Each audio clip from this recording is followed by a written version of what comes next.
So, welcome back to Third Age Reforged and to another battle replay, and after a failed attempt at starting a stream due to unspecified reasons at the time of recording this, in order to not waste the day completely with regards to stuff that I wanted to do on my channel, I'm going to do a bit of recording today so that we have at least a good stock of videos in case this proves to be a persistent problem, which unfortunately it looks as though it may very well be. However, joy of joys, we're actually on a map that I have never done before, I do not believe, because this is an evil-themed map. There's definitely some evidence of Sauron's minions building objects of worship, really, in these hills, as well as a large citadel over here, but the fortifications of the forces of evil have already been lost to them, and they have had to retreat into the hills themselves as the forces of good swamp forward to try and remove them from their comfortable little non-defensive position up here on the mountains. So let's get into this as we go through the army composition, starting off with Lord Touchme, who is playing as Gondor, a good choice when the good forces are on the attack, because you always need a little bit of survivability, some dependability on the front line, and Gondor can certainly provide that. Maybe not so much in the Pelagia Marines, they're definitely more of a damage dealing unit, a very basic one, but it's nice to have a little bit of support for your heavily armoured front line. We've got some Marksmen of Caer Andros as well. Definitely a very nice unit of archers. They can obviously double as those heavy swordsmen in melee, which makes them a very multifaceted unit. A big fan of these guys, to be honest, because of that. Axemen of Lasarnak, when you're dealing with evil factions as well, a lot of them tend to be a little bit more dependent on their armour to defend themselves. So the Axemen of Lasarnak are very often a very good pick for Gondor to help crack through that, as are the Fountain Guard, albeit the Fountain Guard are a little bit more defensive in nature, of course, and higher tier in general. You're going to pay a little bit more for them than you will for the Axemen, but you very often see them because they're so good at what they do. Some fully upgraded Gondor archers as well. When they've got the plate armour, it does make them a very awkward unit of archers to actually skirmish with, which is quite interesting. We've got some Gondor infantry as well with fully upgraded plate armour. Back over here we have some Wards of the White Tower. Never been the biggest fan of them because they do tend to pale in comparison to other high tier sword and board units. They're very average for their class in my opinion, but they're still very good because they're still a bodyguard unit with multiple HP.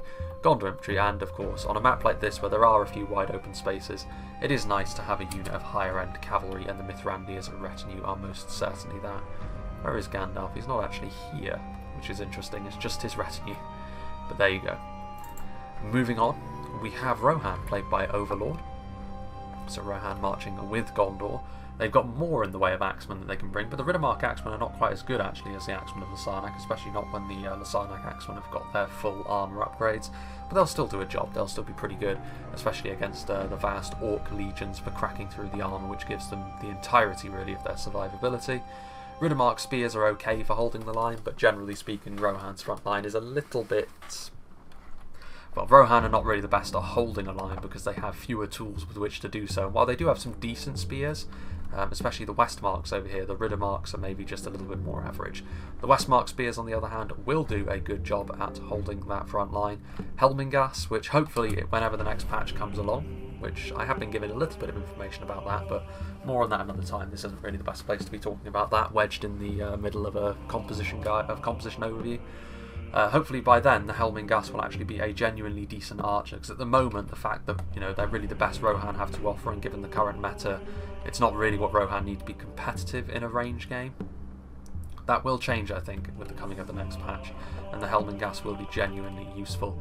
One thing that Rohan do very well, however, is their throwing projectiles, and especially the Shield Maidens are an excellent supporting tool.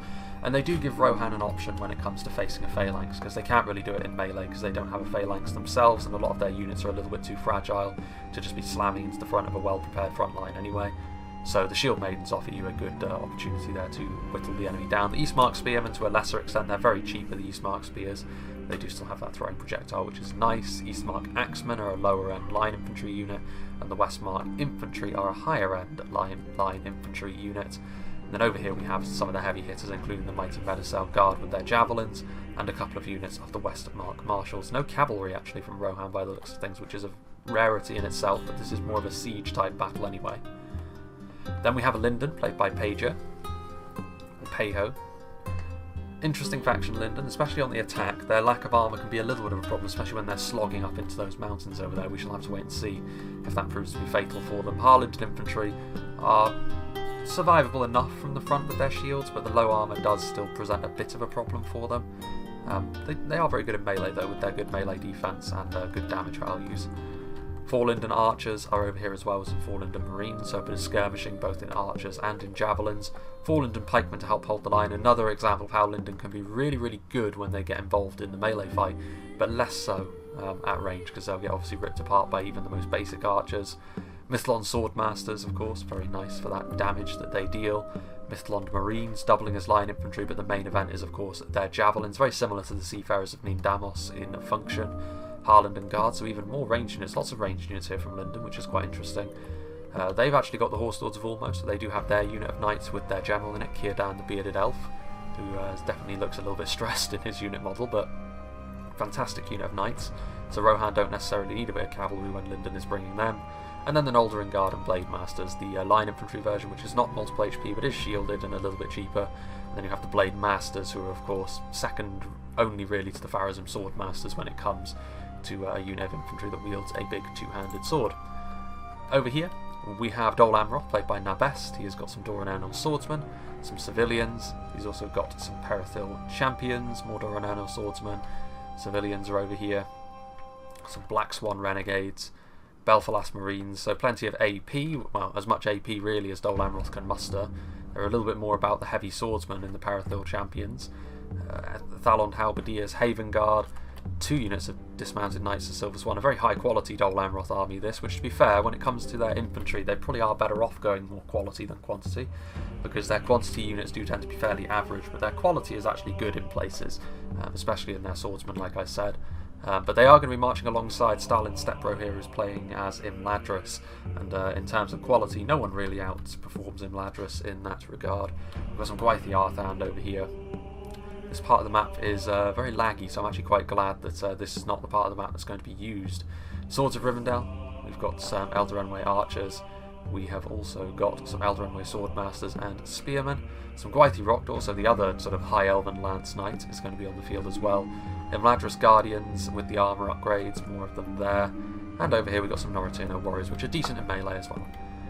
Now then, on to the defenders today, which is going to be evil, sequestered away here in the mountains after pulling back from their citadel. We have got Czech Norris, who is playing as Mordor. Mordor with their 2 most competent allies in Umbar and Isengard today. We've got Mordor and Moran on archers. We've got some Melkor's Chosen in there, who will be really, really good in the melee fight, even against the Elven Knights. It'll be interesting to see how they perform against something like the Horse Lords, but maybe that will be the case, maybe it won't. Orc Maulers, there's great shield infantry in there, Temple Executioners with the upgrade, Olag High, pretty much all that you would expect. You would expect Mordor to go more quality centric when they're on the defence. There's Nazgul, Temple Guard, Armour Piercing Arrows, Adonai Shadow Bows are in there as well, but the body piercing arrows, so yeah, pretty much what you'd expect from Mordor, very much a quality focused build, but I'm more in favour of that when they're on the defence. And then Umbar, played by Son of the Dunedain, so I mean technically he's living up to his namesake here as close as he can do when he's playing as an evil faction. A couple of units of Balakith marksmen with the armour upgrades. We have some Warlords of Umbar, so another unit of high-end cavalry. Ardenheim Shield Guard, we've got some Balagai pikes in here as well. Corsair Blackguards, a few units of them actually. And then there's a lot of units that are hidden as well in these trees up here. Corsair crossbows, and I would imagine there's a few other units around here as well that we can't quite see. Some Narinaru Royal Guard also here, plenty of areas for them to dig in. And then the units that, well, the army that's on the low ground, but they will quickly be able to transition up onto the high ground, a very clear path for them to take. Going to be Isengard, played by Nowaki. He's got a couple of units of the Guards of Orthanc, some Nazkai, Uruk-hai infantry, Trolls of the White Hand, a very dependable force that Isengard can field, some Raiders mixed in, lots of AP in the Bane Guard and the Berserkers, the Lurtz hunting pack with their body-piercing projectiles, the Isengard Ballista, which sort of follows the trend really of Reforged adding siege equipment into the game, which is really overpowered when it first enters and then is sort of nerfed into not insignificance, but definitely maybe not, well, definitely maybe, but maybe not worth the costs that they sort of bring upon themselves. Stuff like the Dragon's Breath is even more so guilty of that, but the Isengard Ballista is still a fantastic tool if you can get it into the right position, which to be fair on a map like this you most certainly should be able to. Champions of the White Hand, and several units of Uruk-hai pikes as well. So again, pretty much what you would expect. Now I will make a little bit of a cut here because all of the red armies are way on the other side of the map, way on the other side of the mountain range even. So it's going to take a little while for them to march forward and get into place. But I will rejoin when the battle is beginning. So here we go then, Isengard and the elves opening up on one another here. As you can see, these archers of Rivendell have taken up a rather neat little position up on this little hill, and of course the superior elven range means even though the enemies are above them, they are still going to be able to return fire. This still isn't brilliant, if I'm being honest, though, for Imladris, the archers of Rivendell. One of the few examples in the Imladris roster that are quite vulnerable because of the lighter armour values. And the Isengard archers will not mind one bit that they are going to be taking losses, because this is a worthy trade for them. They do need to be a little bit careful though. The defenders do need to make very good use of their missiles if they are to have any success here. Tirithea marksmen firing in, but as long as the Uruk-hai infantry are pointing in the right direction, I wouldn't be too concerned with this if I were Nawaki, because the Uruk-hai infantry of course have got those nice armour values as well, and they've got those shields. So they will take a few losses, which is concerning if you're the defender, if you're being pressured like this, but patience is key here for Nawaki, and he does of course have his Isengard ballista as well. Meanwhile, you can also see over here that a melee engagement getting underway really very quickly as Czech Norris gets his Morannon archers into position, and they will be able to do some really nice damage, particularly to something like the 4 Lindon pikemen, and they actually have a good arc of fire as well, because the Lindon forces are a little bit exposed up on this higher ground. Now, conversely, Lindon will be quite happy with the fact that this is the melee engagement that is happening right now. The Orc Maulers will not do very well against Lindon in general. Their armour piercing is largely wasted, and their own melee defence means they will get absolutely slaughtered by the Harland infantry in melee, which is a concern for them, definitely a concern. Javelins coming forth, however, trying to get into the Olag High. There's also Nazgul over there, so Mordor are quite serious here about trying to hold on to this front line, and the Olag High will do decent damage to the lightweight troops of Lindon, but of course Lindon will be able to give it back in return as well. So yeah, Mordor will be able to hold on him quite a while, and to be fair, like, this is the kind of fight Lindon don't often like, a really grindy, meat grinder of a fight. Not great for them. Meanwhile, you can see moving up this hill as well, definitely the right thing for Rohan to do here is to try and pressurise Mordor from another side. And you can see here that Czech Norris's attention was on trying to stop the Lindon advance, because these Morannon archers have not moved, and these Riddermark spears will be able to get into melee with them. And that is a problem for them. Morannon archers are not that good in melee. Oh dear, look at that frame rate. Shocking state of affairs. Hopefully that's not a sign of things to come. But yes, the Morannon archers taking damage here from the Rohirric spearman. Some Eastmark spearmen moving forward as well, perhaps a little bit of javelin action to support the Riddermarks that are on the front line, but Mordor should have enough here to respond. They should be able to pull these Morannon archers out really, and they should be able to get some infantry in there. Something like the Orc Maulers would be better against Rohan at the very least than they would against the forces of Lindon. Balakith marksmen firing at the Gondor archers. The Balakiths will definitely have the better end of that particular engagement. And then there's the Mithrandir's retinue over here as well, taking damage.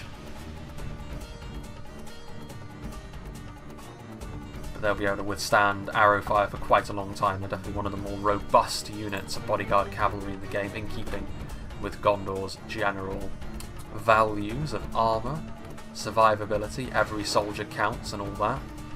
The clang of arrows on metal as the Uruk-hai infantry continue to hold their ground, and they won't be too concerned with the fact that there's Doran Ernil swordsmen arriving on their doorstep. Not exactly known for being a powerhouse in the line infantry world, but it is a sign that Dol Amroth and Imladris are not just going to hang around and dump all of their archer ammunition into these initial Isengard forces, and they will be testing in melee soon enough. Meanwhile, javelins are over here. Rohan continuing to move forward, throwing javelins as well from the Eastmark spears, which will do decently against the Orc Maulers. Any of the Helmingast that want to fire in here as well, which is already happening by the looks of things, will do significant damage to these very light Orc axemen. But downhill, fighting into the Riddermark spears, they'll be able to do some decent damage in melee as well, I suppose. Those Morannon archers have been really thrown under the bus a little bit. These Orc javelins might want to think about firing in a very light defence over here. Honestly, if Rohan were being hyper-aggressive here with all of their infantry, it might open up some real spaces to use against Mordor. Mordor, it seems, taking the Lindon threat much more seriously. As you can see here, they're pushing back against Lindon with the Blackguard of Barad-dûr and with the Sauron's Will, so doing a lot of damage. However, Lindon responding in kind with units like the Noldorin Blade Masters on the front line. You wonder how long Mordor will be able to keep up this very aggressive strategy against the elves and standing off against Rohan. It will be quite interesting to see how that develops. Noldorin Guard biding their time as well. To be fair, Lindon have thrown a lot forward already. Mordor still standing firm for the time being. Meanwhile, still the trading of arrows happening here between Umbar and Gondor. Umbar will ultimately come out on top of this, though. The archers they've got on the front line are better.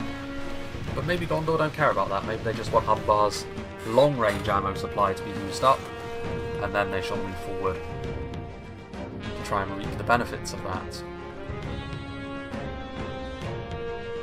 Have a lot of units very spread out actually in the Gondor, which is quite interesting. You'd think they'd be in a little bit more of a dense formation, given the possibility that cavalry breaks out and starts getting in amongst them, because that's really what you want. You want a nice spread out array of targets if you're sallying forth with cav.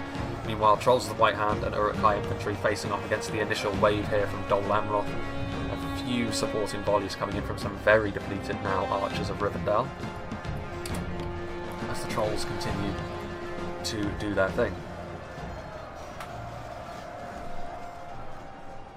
Back there, Lert's hunting pack loitering. They've still got a lot. I mean, just a unit of Black Swan Renegades moving forward I think would have been useful here, because it would have been useful especially against the infantry, but the armour piercing is also useful against the Trolls. Parathil Champions would have been useful against the Trolls as well. Just one unit of high quality infantry I think would have been a real difference maker here on the front line, but as it is, Dol Amroth aren't really going to achieve all that much against good quality Uruk-hai, and then obviously the damage dealing punch that the Trolls can provide. Meanwhile, Uruk captains being committed to this front line over here, which has seemed to have stalled out the Rohan advance, although you can see here these Eastmark Spearmen getting into a nice position. You can see over here as well, Riddermark Spearmen getting right in behind the lines and going after the Orc Javelins, so you'd have to say a little bit sloppy, maybe a little bit too disparate this defence so far from Mordor, and their reinforcements maybe a little bit too far away. I mean, they do have Morannon archers shooting into the back over here. Ardenheim shadow bows I think are shooting further down the hill, to be honest with you, which is fair enough. That's where most of the better targets are. Sauron's Will going to charge downhill, and they should be able to do devastating damage. These Eastmark Spearmen not going to last too long under the axes of Sauron's most faithful orcs. Uruk captains on the front line as well. Riddermark X-Men trying to give as good as they get. I mean, they'll definitely outperform the Orc Maulers 1-to-1, but the Uruk captains are very bloody actually, the Uruk captains already. Covered in their own gore. That's not a great sign for them, because that's the quality unit they have down here. Maybe they should think about sallying forth with the Melkor's Chosen. The Melkor's Chosen not going to be able to do a great deal up and over here. And both sides sputtering a little bit, but I think Lindon are ultimately going to be the ones to come out of this engagement the better, because they still have Noldorin Blade Masters, albeit very depleted. The Nazgul and the Noldorin fighting one another to a standstill, but as soon as these Noldorin Guard are committed to the front line, I think that will be the difference maker here.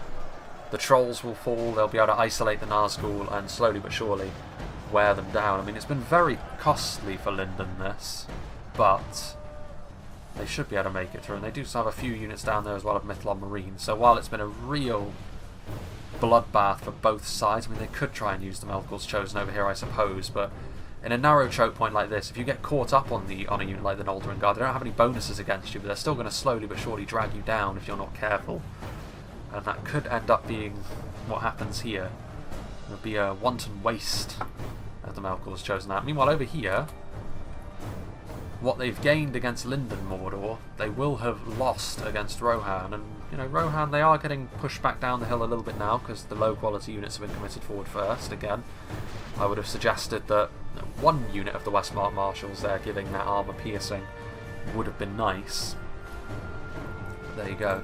Meanwhile, in Isengard's neck of the woods, you can see it's still with these little skulls that have got swords shoved through them. They have felt the need to commit forward a little bit more now that Imladris are on the front line. They have got one of their 2 units of Guards of Orthanc, which will be fantastic at holding the line with their really good armour values. Not very good at dealing damage, especially not to higher tier elves. But they will act as a nice anchor. And other units perhaps can be the damage dealers they need.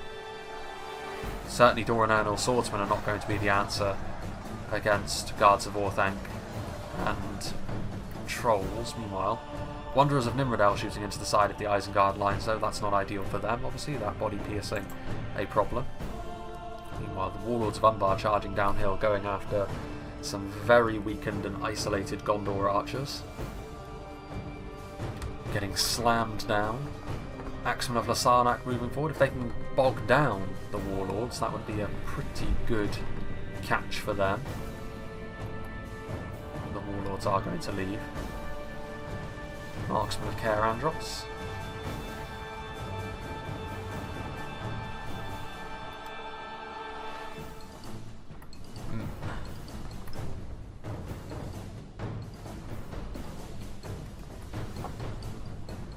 They've got a lot of heavy archers over here, so they will be fine. Umbar, they can definitely hold on to this position in this sort of slow burn fight against Gondor for a little while. And when it gets down to brass tacks in melee, it'll be interesting to see who comes out on top there. Umbar with their quality, or will Gondor get a little bit of support and turn the tide against their dark cousins from the south? Meanwhile, Orc Maulers going off against Noldering Guard, which is not a good fight for them. I mean, the armour piercing is actually useful against this unit from Lindon, which is seldom the case, but the difference in quality here is very stark, and the Orc Maulers will get absolutely bulldozed, and you can see that's what's happening. They're getting demolished, really. Moranon archers shooting into the flank of this unit. There's a few arrows coming forth as well, but not the easiest process. Only 2 of the Nazgul remain, the trolls are all gone. So Lindon have ultimately been victorious. It's been at a steep cost, but what they have lost in their numbers can Rohan make up for. Riddermark Axemen continuing to push their way forwards. Uruk captains on their last legs. Mordor might need a little bit of support here. I mean, their Ardenheim Shadowbows are going to do some damage to Rohan as they move up the hill, most certainly. But Lindon have still got a bit left. Rohan have got their more scary units still left as well. So Mordor might need a little bit of help from somewhere else. And of course, I think that would have to be from Umbar, seeing as Umbar are only really marshalling against Gondor, whereas Isengard have got both Imladris and Dol Amroth to take care of, so they're going to need pretty much all of their units over here in this narrow, snaking path. I mean, that ballista can shoot as they come down this hill. It's got a really clear path if you set up your front line correctly, which you'll see if Nowaki does that. Archers of Rivendell still firing away. Even a depleted unit can pay for itself very easily over time. There are some Black Swan Renegades in here, which are a pretty good choice of unit for dealing with the Guards of Orthanc with. Still a big ass to get through the defensive values of the Isengard spears, as well as that thick plate armour, but it looks as though this front line is starting to falter a little bit. A unit of Uruk-hai Raiders isn't exactly the saviour that the rest of these Isengard fighters need to be seeing at this late stage.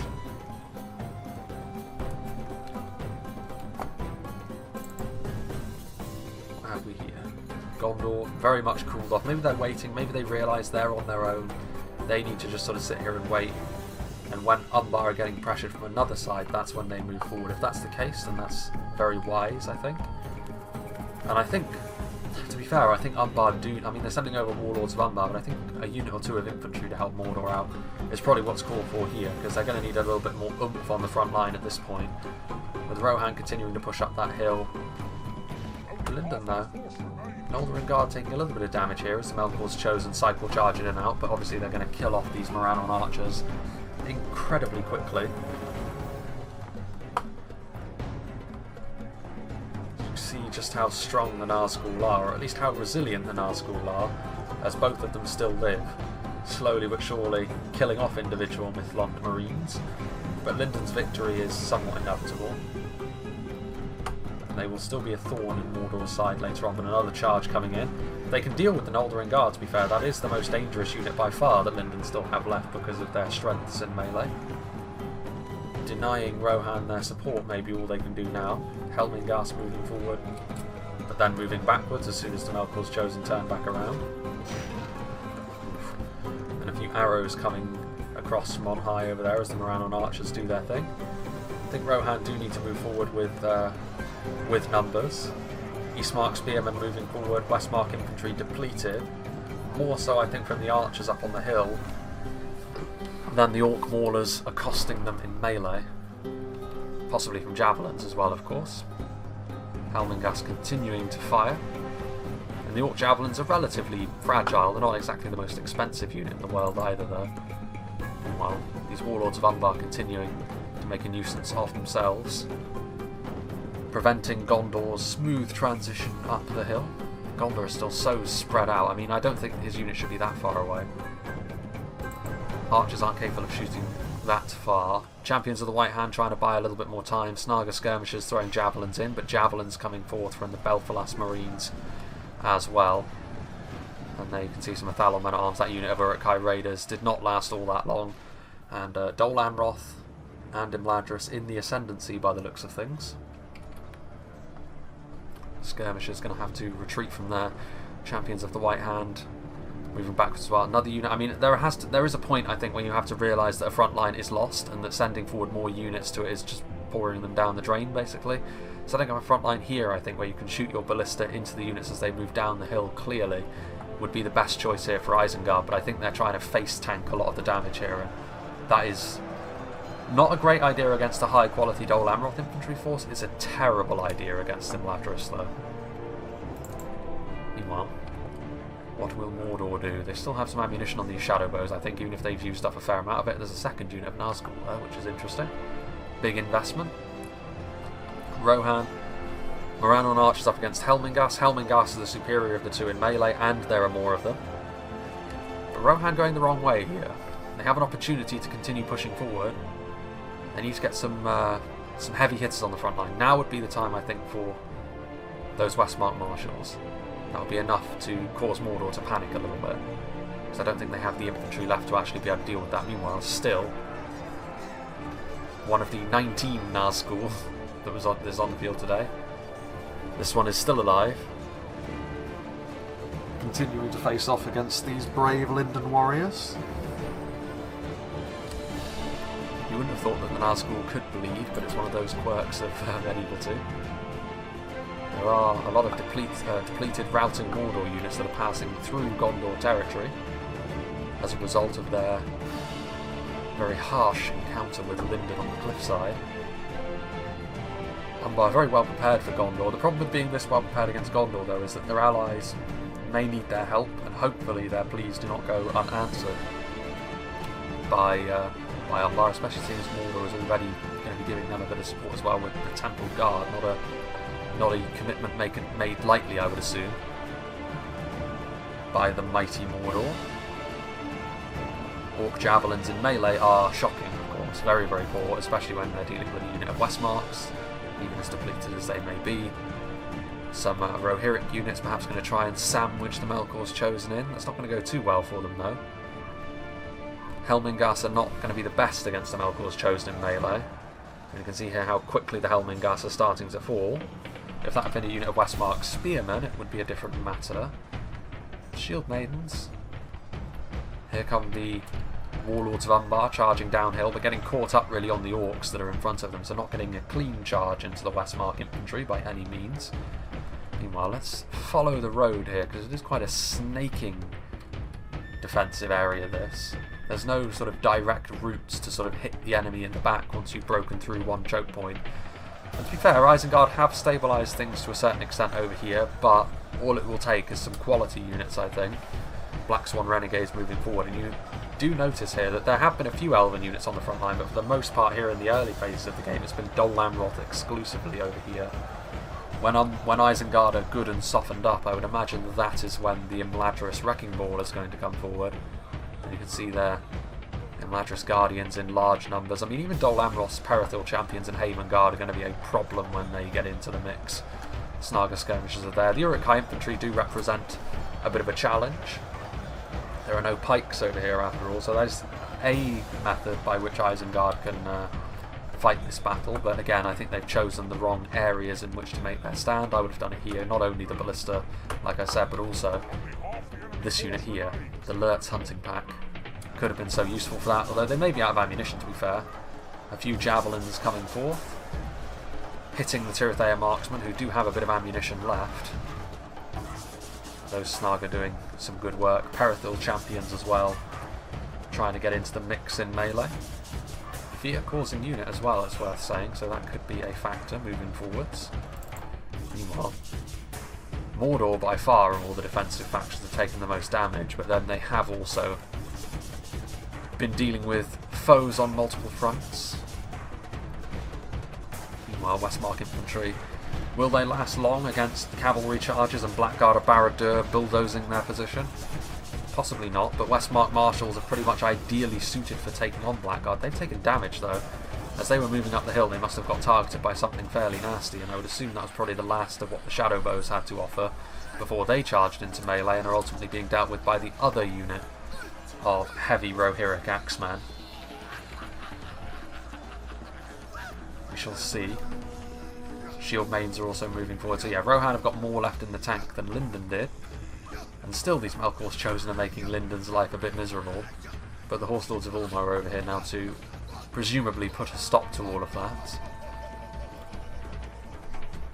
Not many Mithlond Marines left either, so it's been very costly for Lindon over here, but it was also very costly for Mordor, and that was, like I said, ultimately to Rohan's benefit. They've been able to move up the hill. Yes, they've taken tons of casualties as well, but Mordor are on their last legs, and one unit of Orc Javelins is the only ranged threats that Mordor have left over here since they moved their Temple Guard across. Not sure whether that's going to be good enough from them. Meanwhile, there is, I think, a routing unit. Yes, indeed, Westmark's being and are routing off. Meanwhile, Lert's Hunting Pack do have ammunition, which is very important. Those body-piercing projectiles could be the difference maker.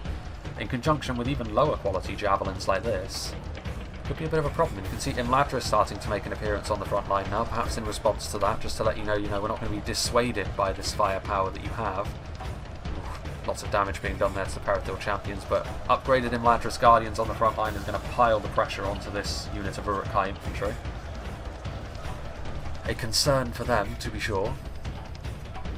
There are the Tirithea marksmen, Noratir no warriors. So, yeah, they're just waiting to strike with even more strength, though. That's the problem. I don't think Isengard are going to be able to hold on to that position indefinitely. They've still got a few units back here in the interior of their... Well, this is really what would be their last stand. I mean, this is as far back as they can go, really, as they come to the cliff's edge. And this choke point would really be the last place they could possibly fall back to if they were being pushed back on all fronts. But I think if it does come to that, I think it's only a matter of time before their demise. Gondor pushing forward with some more archers now. Naru Naru Royal Guard are not really going to care too much about being under arrow fire. Very few of them will perish as a result of that. More to the point as well, Son of the Dunedain is occupied with his Warlords of Umbar, trying to finish off the Noldorin Guard from Lindon, which still live, which is an impressive feat in and of itself. Fallen and archers are going to get clattered here, though, I think. Are the Lancers going to come down? Yes, they are. That's bad news for them. The charge wasn't as effective as it could have been, but Fallen and archers are going to fall in droves still. Fountain Guard are over here, so Gondor are actually going to push up this way as well. Mithlond Swordmasters. There's also the Horse Lords of Ulmo, but still, the cavalry I think has been used quite well for the defenders, just to make life awkward for the attackers. They don't have quite the free run these defensive positions as they otherwise would have. Blackguard and Barad-dûr doing much the same thing. I think what Mordor are doing at this point, they've realised they're ultimately going to perish, so they're just trying to be as big of an annoyance as possible to these advances, and he's doing it reasonably well here. Check Norris. Of course, for that to be an effective strategy, you need Isengard and Umbar to really do the business in the late game, and time will tell whether that will be the case or not.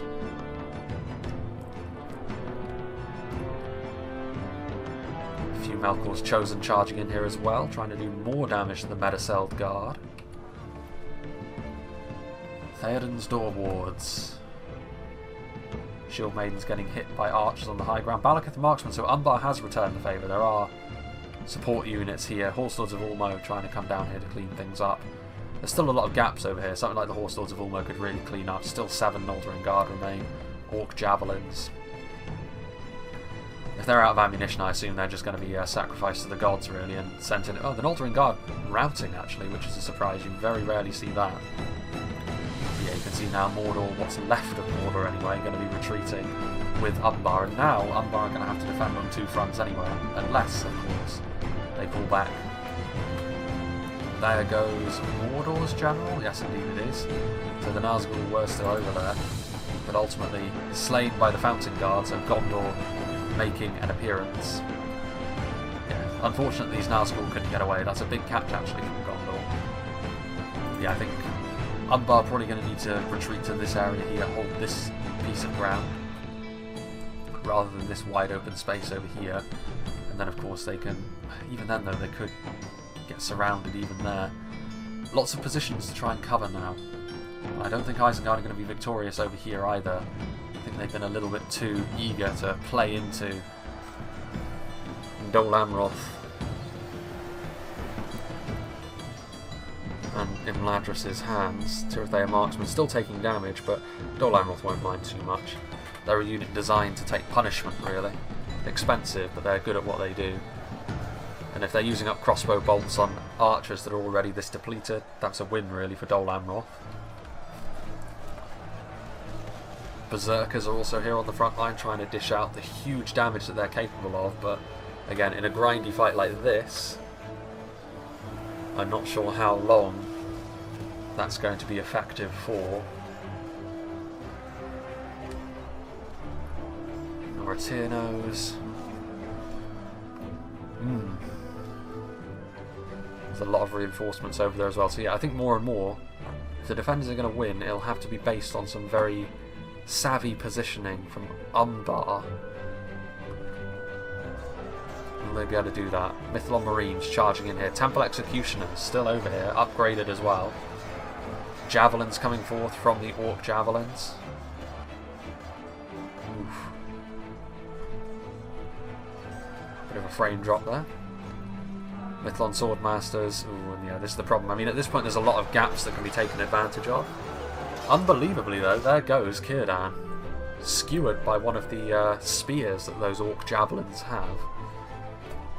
Doesn't make too much of a difference though now. Lindon's morale is good anyway. So there we are. Gondor moving forward. They could go around here, so yeah, this is the problem. Horstlords of Ulmo are now into the heart, really. The heartlands of the defensive territory. Can they be stopped? I'm not sure. Meanwhile, Umbar, seeing the danger that is posed over here, a combination of Mithlon Swordmasters and Fountain Guard is a pretty scary duo. But Umbar going to be meeting them. Balakith, Marksman, not going to be great against either. Royal Guard maybe a bit better. Archers very close, too close probably. Corsair Crossbow is going to try and shoot over the heads of their own men. And into Pelagia Marines. I think there are more important targets to be going after, but no matter. Bit of damage done here to the front line. Archers further down the hill, inevitably killing off some of these Balagai pikes that are sticking out just in front of the Ardenayim Shield Guard. And then over here, half-orc Bane Guard. So still Nowaki really isn't learning his lesson here, I would suggest, and he's just continuing to try and face tank this damage when the battle was lost long ago for this choke point really, and the awareness wasn't there to see that. And at this point it's, I think, engaging in a bit of sunk cost fallacy, where he's already committed so much he has to try and make it worth it, but it's never going to be worth it at this point. Imladris Guardians, some depleted examples routing, but dismounted Knights to Silver Swan, Imladris Guardians, serious units of line infantry engaging here, and while the Bane Guard may be AP, they're just outmatched in terms of quality here. Champions of the White Hand taking losses as well, some missiles being loosed, but yeah, Dol Amroth and Imladris will be quite calm at this point. This battle has progressed in the way they would have wanted it to early on. Meanwhile, Lindon Guard firing missiles. Temple Executioners being charged into oblivion by the Horstlords of Ulmo as well. When the gaps started appearing, to be fair to the attackers, they have been pretty good at exploiting them.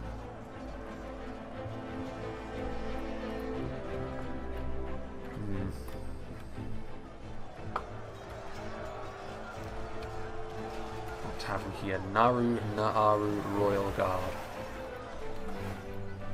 Still have some good projectiles on their side though here. 2 units of Corsair crossbowmen, 2 banks of them.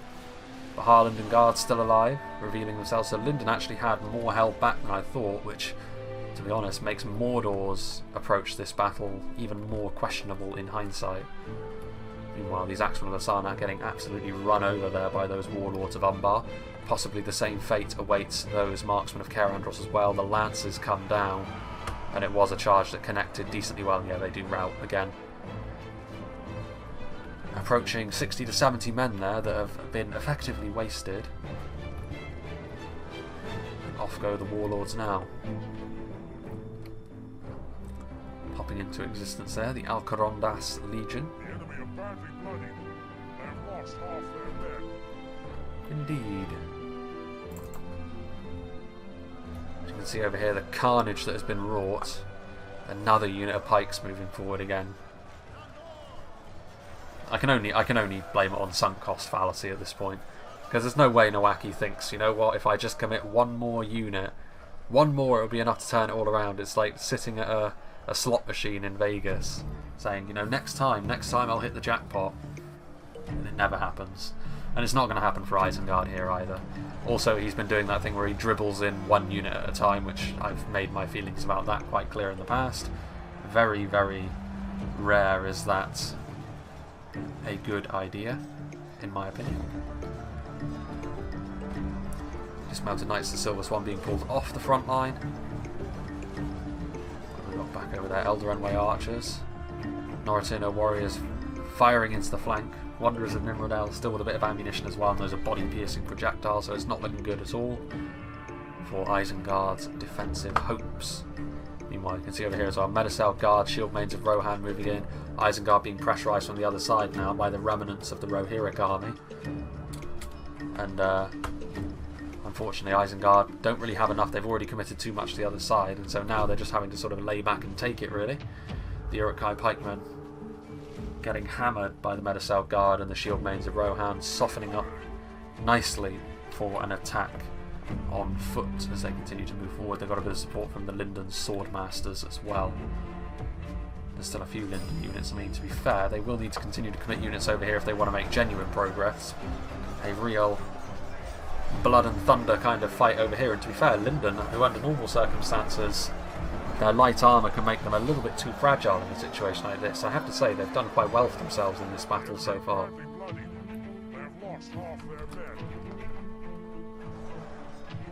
Who would that be, I wonder? Gondor getting ever closer. I mean, to be fair, Gondor's task is still rather unenviable, but they committed over so much over to there that I really question Umbar's need to have this many units over here guarding against what is effectively the Gondor B team at this moment in time. Especially when the Warlords of Umbar are continuing to do work against them. Lots of damage done there to some Gondor infantry, crossbows. Temple Guard are still around here somewhere. Well, Castamir's Rangers shooting into the flank here. This is not much of a threat anymore, I've got to be honest. And as much as it can be tempting to try and pad your kill count numbers for the end game screen in a situation like this, you need to have a little bit of restraint, I think. Use your resources a little bit more appropriately. Crossbows over here. I mean, it's been slow going. Isengard have really gummed up the works quite a lot here, where they've been just sort of getting in the way of this advance, but there has been an air of inevitability about this fight for quite a while at this stage. And over here, Lindon moving in alongside the Shield Maidens. These are Nazkai though. Not a unit to be taken lightly whatsoever. If the Medicel Guard still have some javelins and they can throw them in there, then that will be a real difference maker. There goes the Umbar General. That's a problem. Umbar are the ones that the defenders need to pull something out of the bag for them here, because I don't think Mordor and Isengard are in a healthy enough position anymore. Certainly not Mordor, but I don't think Isengard either. The Medicel Guard trying to wriggle away, but they're going to take a ton of damage here on the end of these hooked greatswords that the higher ranks, the higher echelon of Isengard utilise. A charge from the Horse Lords of Ulmer. Getting some decent kills there on the Nazkai, but they need to get out of there quickly, because the Nazkai will quickly start to give that damage back in return, even against a unit as skilled in melee as the Horse Lords. And over here, Lindon continuing to fire in. It's been a torrid time, really, the Alcarondas Legion. And I think it's just been macro decision making which has been costing the defenders here. I think Mordor's choice to play the game in the fashion that they did, in hindsight, wasn't that great. Umbar, the places they've chosen to commit and chosen not to, you could pick that apart. I think you could definitely nitpick. There goes Theoden. Unsurprisingly, really, given the fact that he was up against Nazkai. And then you've got Isengard, who have been making the mistakes that I've said they have been. Like, this is the area they should have been defending from the first place. Like, look at the damage they're doing here. It would have been so effective had they had done this to start with. They're not going to be able to now, of course, because the Isengard Ballista is going to be caught in melee almost as quickly as they were able to open up on the forces coming down the hill over there. And Nowaki, at this point in the battle, probably realised that. He probably thought, man, that was really effective. I should have set up my front line here at the base of this hill. And it would have been so nasty, especially when you combine crossbows and Lurt's hunting pack with that. They would have been the outright victor. Especially if they'd lulled Dol Amroth and Imladris with a false sense of security by, giving them the victory on that first choke point. But Nowaki wasn't having any of it. He wanted to hold that first choke point, and it cost him dearly. Mythalon Sword Masters moving through. Umbar having to retreat. Will these crossbows get a volley of bolts off? I think they will. Yes, they will. So they'll do a decent amount of damage to the Sword Masters on the approach, but as soon as they get into melee, they'll get absolutely torn limb from limb. Although, will they get into melee? The Alcarondas Legion? Yeah, they're going to try and pull through, and they will make it. A blank shot as well. Sort of coming up Lindon here at this point in the game. Right, I don't know what Gondor are doing. They're sort of scattering to the four winds over there, losing all taste for battle against Umbar. Probably the one area of the field, really, where the attackers haven't really made any gains, but Gondor helped in another part of the field, so it's not really the end of the world. And here, Isengard in full-on panic mode, I would assume. Norrötuno warriors, Athalon halberdiers, heavily armoured elven warriors moving forward. One unit of battered pikemen is not going to be enough to stop the forward march of the elves and the half-elves. All sorts of Ulmo over here. I assume that this is still the Nazkai, but there's only 4 of them that remain.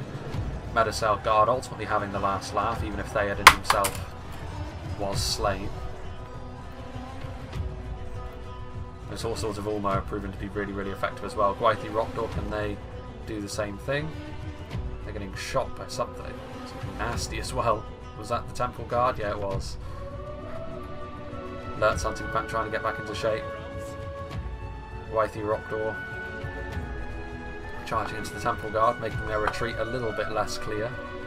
Yeah, I think they're going to have to fight back to back here on Bar.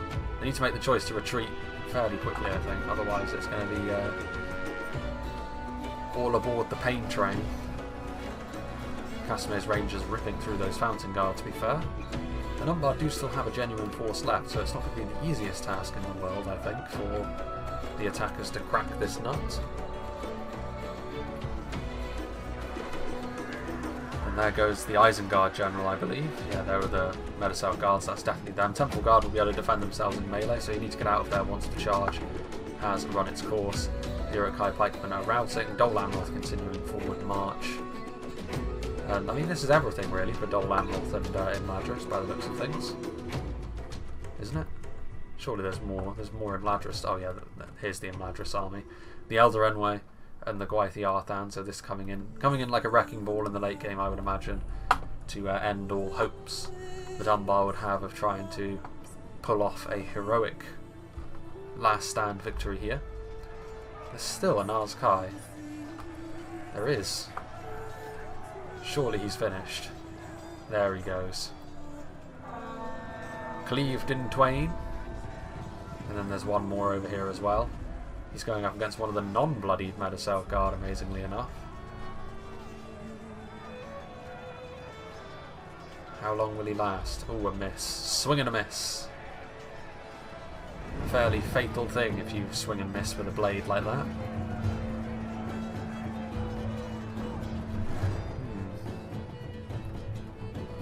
Wanderers of Nimrodal there. What can we hear? Lindon Guard. Alcarondas Legion pulling back.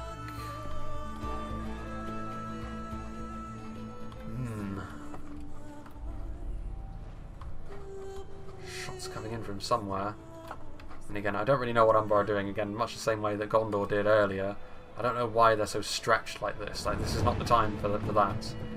The attackers have you in a few areas. You can see there that Umbar are actually chasing Lindon off now, though. With a single unit of Alcarondas Legion, that's going to get drawn into a fight it can't win, I think. Well, to be fair, Lindon, Rohan, mostly gone. Only a couple of units for each left. Gondor. Not entirely sure where Gondor are, actually. They've still got some very depleted units over here. I don't know where...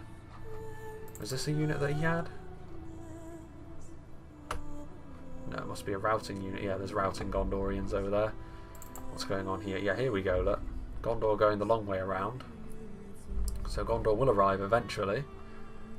Wardens of the White Tower in tow.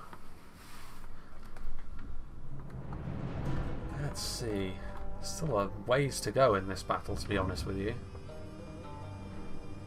I think, to be fair, what we're probably going to have to see from the... Well, I mean, here you can see this is not exactly great positioning either. Temple Guard getting charged by the Gwaithir Rock Door.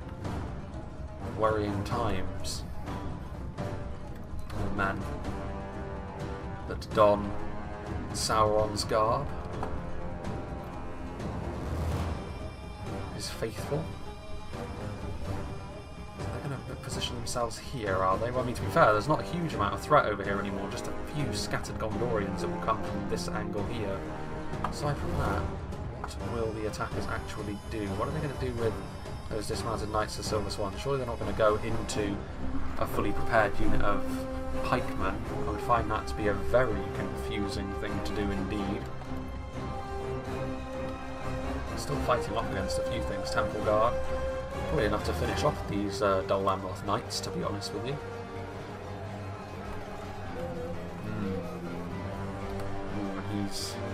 He is dead. Very dead.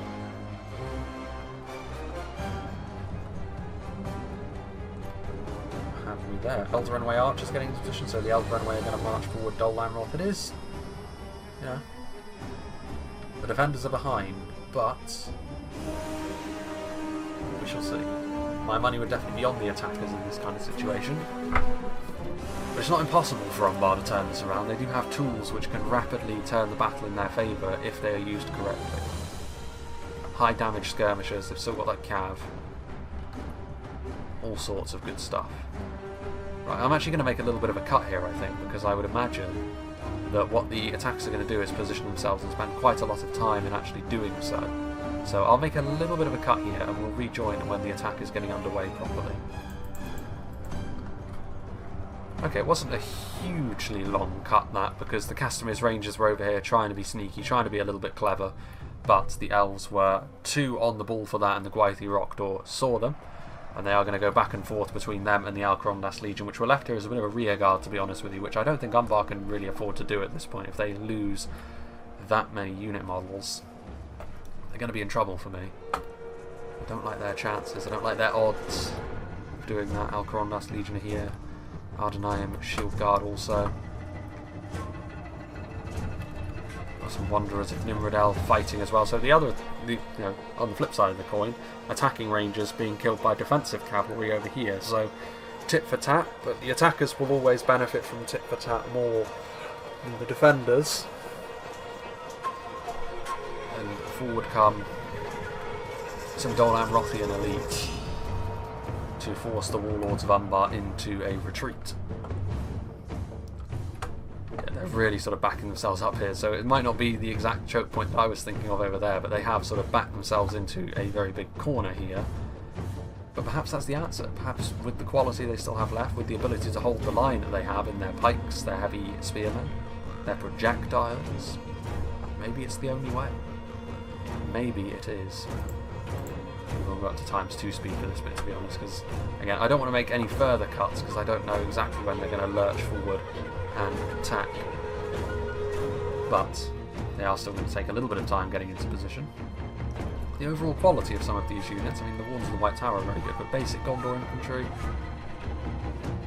Eldarenway going to be an important factor in this fight, you would think, as are stuff like the Haven Guard. Yeah, they're going to go right round the edge as well. The Temple Guard are firing, but if I were Dol Amroth, I'd let them do that because the angle is not favourable at all. And there you can see the Gwaithir Rock Door just waiting to swallow the Warlords of Umbar whole.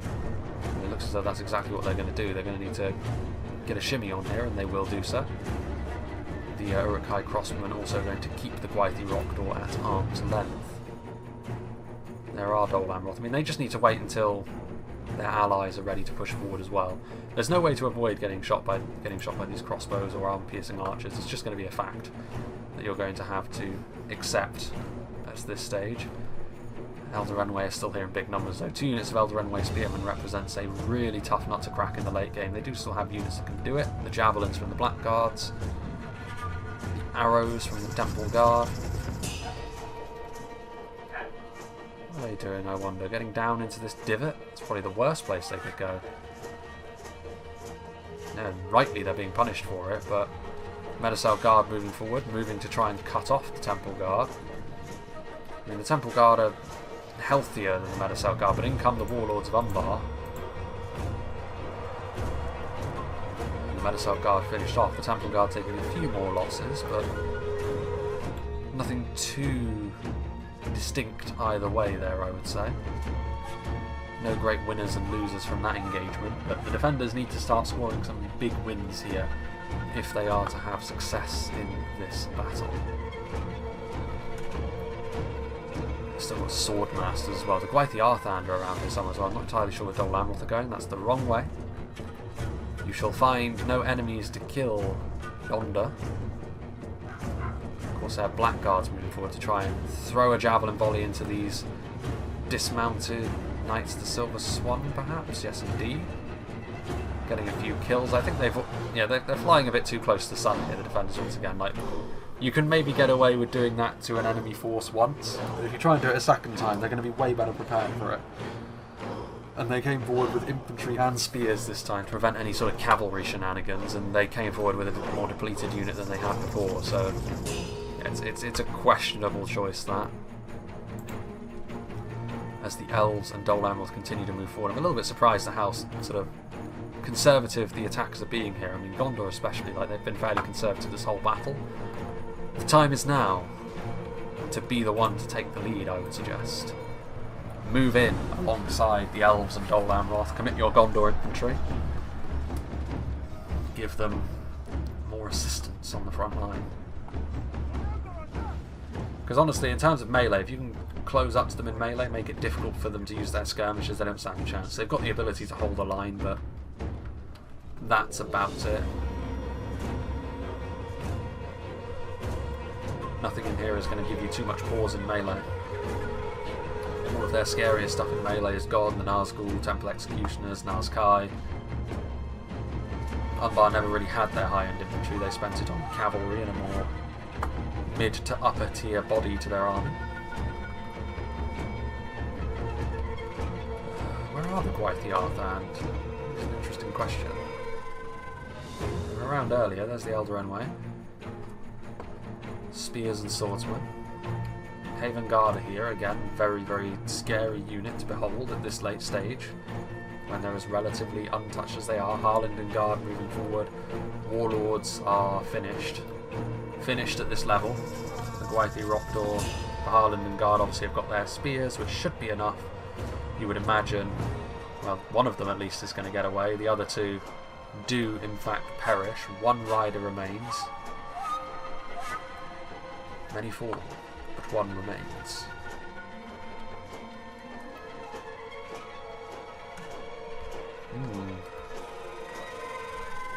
Casualties being inflicted on the front line. Wounds of the White Tower on the way forward as well. The crossbows are only going to be able to fire for so long. If you move forward in an aggressive fashion, you will actually mitigate the damage more so than if you crawl forward in the way that the attackers have decided to here. So we'll go up to ×6 speed until they engage with the front line, which they seem to be very reluctant to do, which is surprising. Here we go. Oh, no, I spoke too soon. He retreated. Again, they've got this in the bag here, the attackers, but this is a good example of weird decision making. They're lucky it's not going to cost them here, I don't think. Again, just a singular unit of only 40 or so infantrymen being thrown into a well-prepared phalanx as well. I'm not entirely sure why the attackers are handling it in this manner. Highly questionable. Highly questionable. Lots of Dol Amrothian swordsmen moving in as well. And again, all you're really doing is making life easier for the defenders a little bit, because you're allowing their projectiles to be used more efficiently. If you get right up into the faces of the enemy, that's the way you want to be playing it. You're going to take losses, but that's the name of the game. You should expect to take losses. You're not facing off against brain-dead AI that will be manipulated by your every move. You're facing off against real players, and even a an under-average human player is not going to accommodate you in the way that the AI will. Casimir's ranges are there, crossbows, still body-piercing projectiles. This is a lot more like it now, though. Strength being brought to bear. Any depleted archers are also going to be utilising what ammunition they have left. Eldarin Way archers way over there, more Gondor infantry being committed. It says defeat seems certain, but that should flick around. It will be a close battle this, but my money would still be on the attackers. I still don't understand where that Gwaith the Arthand went. Did it fall off the cliff?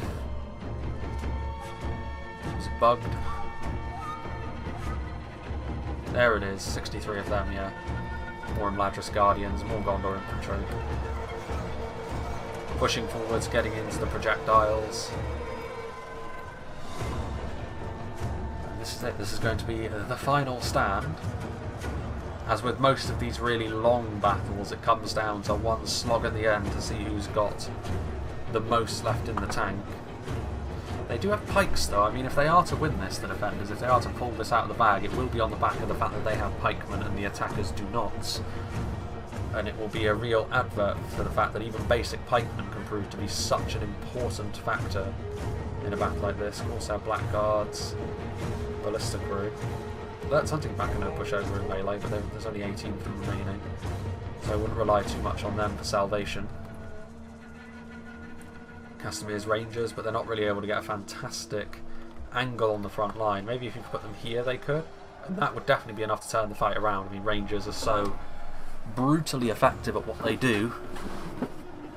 That would be the winning formula. Damage being done. And stuff like Corsair crossbows on the front line are going to do very poorly when they get committed. Blackguards, however, can handle themselves as far as skirmishers go. But you would think that as soon as those pikes start to buckle, the quality, especially if the Imladris unit's on offer, is going to be a major issue. Now the Corsair Blackguards come plodding forwards. Gwaith the Arthand. Eldarin Way Spearmen. 67 of them being added, again, very tough. Javelins being thrown in, but not in the volume that would be able to kill off a unit of Eldarin Way Spearmen all that quickly. The archers being committed, again, heavy elven archers always have something to give in melee. And you know, I'm not sure. Eldarin Way Swordmasters. This would be in much the same way as we were talking about how well Finarfin can hold the line because of their pikes over in Silmarillion. This would be a really clear advertisement for the fact that pikes can be such a good tool in the Medieval 2 mechanics. Such a good tool.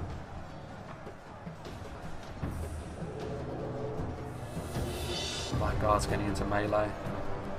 They're being held at arm's length here, the attackers, but the problem is, when it comes down to just sort of getting the business done up close and personal, they are going to struggle to actually dish out the damage to the units that remain. The Dol Amroth General does fall by the wayside. 10 dismounted knights to the Silver Swan. I don't know how many Haven Guards there are left, only 11, but they're pushing into the back lines, trying to cause a bit of chaos. A lot of these units are warmed up. Corsair crossbows are being committed to melee now, a sign perhaps of the desperation that they face. Rangers having to get into melee as well. They're going to try and push through with Cav. They're not going to be able to manage it like that. Routing from the Gondorians, though. The loss of their general earlier on has them shook. Gwaith getting shot by Uruk-hai crossbows. Probably a sign they should just be committed in, to be honest with you. Again, they've had too many units sat back here for too long when they should have just slammed in with all they had right at the start to try and overwhelm them. Keeping them back there is going to achieve nothing other than making them a lightning rod for all of the ammunition, and you need those Gwaith on the front, I think. Because the Ardenheim Shield Guard, the Balagai Pikes, are doing a really good job of holding on. And it's only by grace of Imladris' quality that it still looks like they're going to win on the front line. That won't necessarily be the case, though, if the Pikes continue to hold on and if the armoured spearmen continue to keep themselves alive. Especially considering the fact, like I said, Blackguards capable of looking after themselves in melee, so they still have reinforcements in terms of melee units that are actually worth something. Crossbows continuing to fire in. Eldarenway Swordmasters taking damage. Javelins. Several of them. Getting peppered up here, the Swordmasters. And they need to do that because the Swordmasters are going to be probably the scariest unit actually in melee for the defenders to try and deal with at this point, because their potential to deal damage is far higher than the Gwaith Yardlands.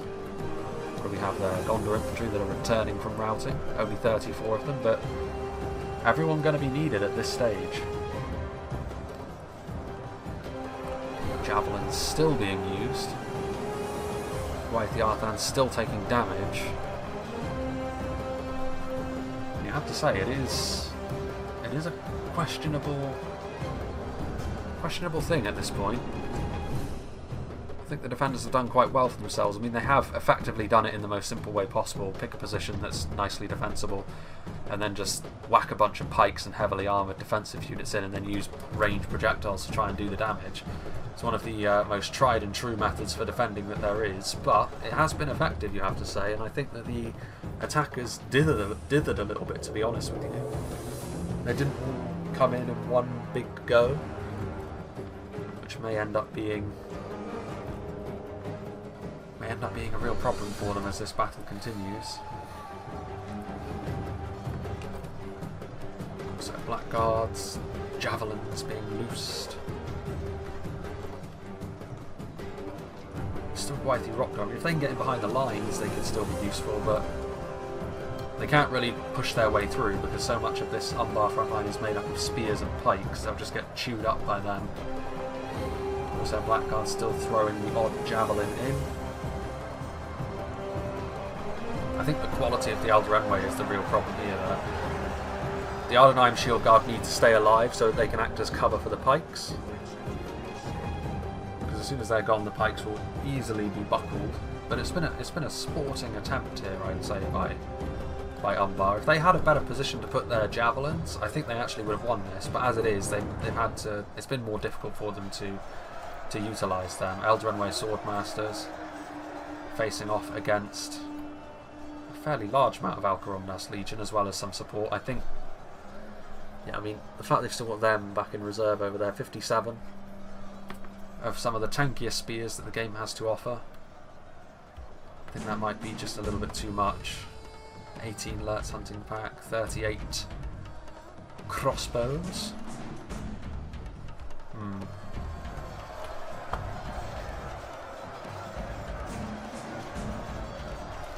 Defeat seems certain. That does go to show, though, that Ardenheim Shield Guard very good at holding a line, but I don't think it's going to be enough to save them here.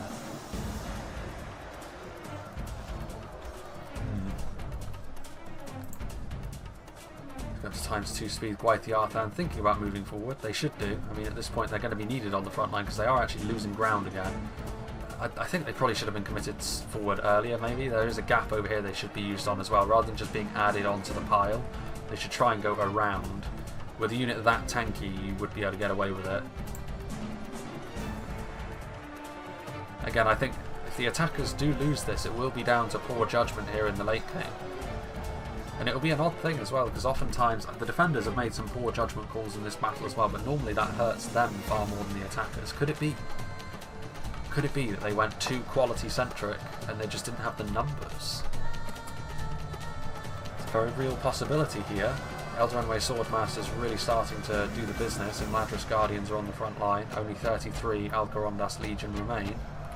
Of course, their Blackguard's being committed to the front line, trying to help hold the enemy at bay. They still have ammo. I mean, they're holding their javelins as if they do. How much ammo, I wonder. Blackguard's trying to filter around the flank.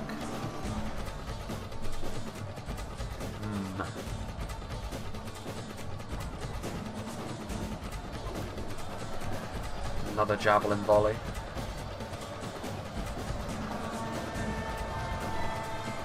In come the Gwythu Rockdor trying to push around the flank. They open themselves up to an immediate javelin volley by doing so. More of the Elven Riders fall as a result.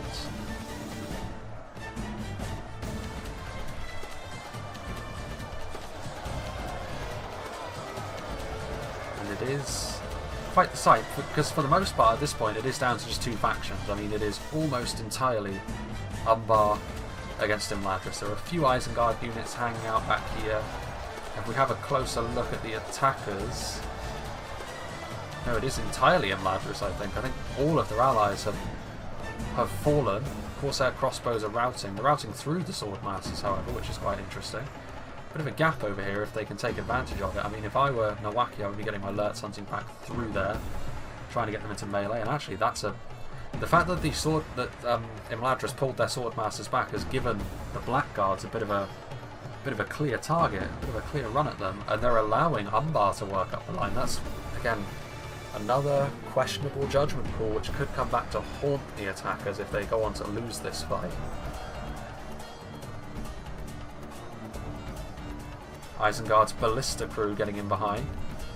Are they going to try and go and remount their ballista?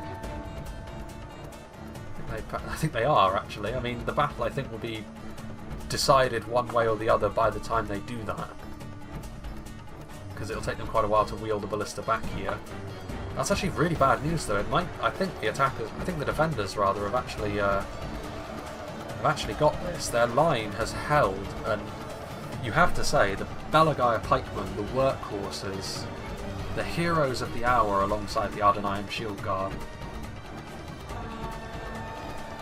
You expect javelins and crossbows to do damage, but the fact that they've held on like that on the front line to allow those units to do some damage is fairly extraordinary when you consider... I mean, it's not just anyone they're up against here, it's primarily an Imladris force that came at them. But no answer to the Phalanx. Utilising perhaps too many of their skirmishes against an Isengard force on the front line that was over yonder, that was already beaten. They continued to use ammunition over here, the attackers, when they didn't need to. Could that come back to haunt them?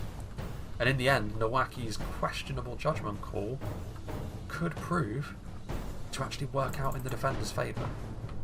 Remarkable scenes. So Gwythu Rockdor charging into the back over here. They're getting in. Ooh. If they were to rout that unit of 46 pikemen, this front line would fall. They need those pikes to stay in position, continue to do their thing. Going after the Eldraenway Swordmasters with those body-piercing projectiles. There's only 3 of these Gwythu Rockdor, but they could yet prove to be the unravelling of this. And yeah, and I think they realise that. They're going after them with some Corsair Blackguards to try and prevent that. That, I think, is the High Elven General that just fell. So now both sides are without their General. Both sides have got good morale, but Imladris have the edge over even Umbar, who have got a lot of units that are locked morale, but their most important ones here are the units that are much more basic. Gwythu Rockdor being sliced up.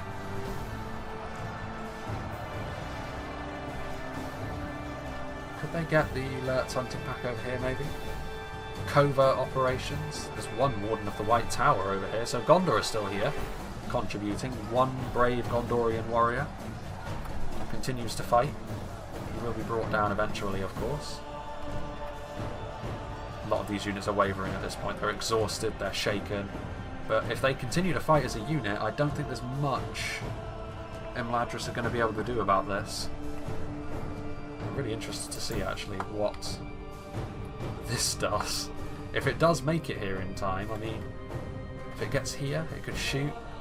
To be fair though, if it gets friendly fire, it could end up backfiring in spectacular fashion. We should have to wait and see. But here we go, those pikes, wavering as they are, but continuing to fight the good fight. In formation as they are. Ooh, that could be it. Yeah, they've routed. That might be all she wrote. Without those blackguards on the front line, they took just a little bit too long killing off those Gwaithir Rockdor. Lurt's hunting pack and blackguards now rejoining the front line, but there's still a fair few Gwaithir Arthan there, 35 of them. And they might just be able to tank the damage. The Imladris Guardians are going to try and disengage and then get around the back. And that's a good move, that, from Imladris, because it fought, you know, they know they're going to be able to hold on from the front with their superior survivability. And yeah, there goes the other unit, Belagaya Pikes. Oh, it could be tragedy here. Tragedy for the defenders who have fought back, and while it may have been a simple tactic they used, having said that, like the Rohirrim sweeping in from the hills, will the Isengard Ballista do the business? I mean, one shot is all it takes, really. If it's a well-positioned shot, it will rip through most of the Imladris force, and then they'll just be overwhelmed by numbers. If they veer off course, however, and hit their own men, it will cause a chain rout, giving victory to the attackers. Lurt's hunting pack on the front line will give a little bit of quality. I think Imladris are going to have enough, though. I don't think the ballista is... It needs to, as soon as it's in place, it needs to just fire as quickly as it can. But I think if it had been, I mean, Khazad-dûm would probably have been able to do something like this as well, possibly Numenor, but there are very few factions with the infantry quality that would have been able to actually come through the other side of that wobble quite like Imladris did.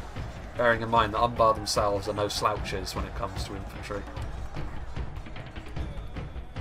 Right, here we go. The ballista. It is in place. And now it must fire. Will it do so? The frustration of using siege equipment in Medieval 2 is very real. Will it fire quickly enough? It has to march. It has to get closer. Can it manage? These blackguards, the Lurt's hunting pack, they're not going to last much longer. They're fighting as hard as they can. The Lurt's hunting pack is routed. The only thing left are now the blackguards, a couple of Uruk-hai crossbows. And Imladris Guardians are still over there. I think regardless at this point, I think the ballista has just taken a little bit too long to get over here. This is it. Can they get a good volley? If they can get a good volley, sparing most of these blackguards from it, and that was a good volley, I have to say. It's enough to rout the spears and the Gwaithir Arthan. Oh my. What is still fighting there? One Imladris Guardian and... Well.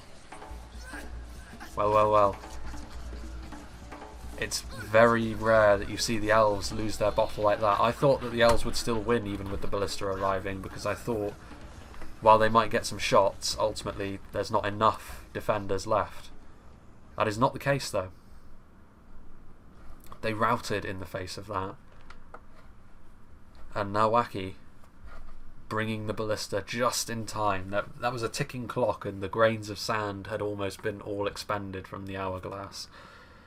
But that was interesting, wasn't it? Right towards the end there, you saw, you know, just the merits of a well-constructed front line with support. And if you don't choose to engage that in the proper way, it doesn't matter how well you've done up to that point, it can all fall apart. Gondor, I would say, were too passive as well. I mean, their kill count is much lower. Normally, I would say that kill counts aren't really a representation of how well someone has done. However, when it's that much lower than your teammates, I would say that you do have to consider what you did during the battle. And yeah, Gondor were too standoffish. Like, they should have been more on the front foot. They should have tried other things. And yeah, I think that final assault on that position towards the end, they clearly, what had happened is the attackers had dumped too much of their ammunition unthinkingly into fights that they were already clearly going to win. And at that point in time, you can be a little bit more, you know what, we don't need to use ammunition anymore. Dol Amroth and Imladris were certainly guilty of this. But I think that everyone was guilty of this, really. Rohan as well, dumping all of their javelins into a fight that they didn't need to. Mordor were always going to crumble eventually. Remarkable scenes, really. The defenders pulling it out in the late game. Incredibly close, that. Incredibly close. Barely more than a dozen Black Númenóreans alive, and then 10 Isengard ballista crewmen left alive as well. Imladris, it's not often you see them running from a fight like that. Noldringard as well, so not a day to remember for the High Elves here, as usually so stalwart. They lost their bottle here. But let's see what did the damage for Mordor in their rather hectic fights against Lindon, Rohan, and later Gondor. Nazgul doing well, as they often do, mostly unsupported as well, so it goes to show if they had support they would have done even better. Uruk captains did reasonably well, but most of it was against lower end Rohirric troops, so it's kind of what you would expect. Shadow bows, rangers, 272 actually in a defensive siege for rangers, as Reforged currently is actually a fairly disappointing return for them. You would be expecting them to get closer to 400, and over 200 on Melkor's Chosen. They were a real pain. Moran on archers doing well. Yeah, a good spread of kills this. Orc maulers struggled, but then for the most part they were up against Lindon. The one that broke 100, I would imagine, was probably fighting downhill against Rohan. Olakai as well going up against Lindon, so that's a decent return for them as well. But yeah, big thank you to Czech Norris for sending this one to me. It's a map that I haven't seen before, and it was a very, very good fight as well. Very good indeed. Not sure many people will be too pleased with the fact that Imladris faltered right at the death there in the face of the Isengard ballista, but evil wins this day, and in their attempt to clear the hills of Sauron's last bastion, they have simply reignited the fervour in the hearts of the Black Númenóreans, Uruk-hai and Orcs.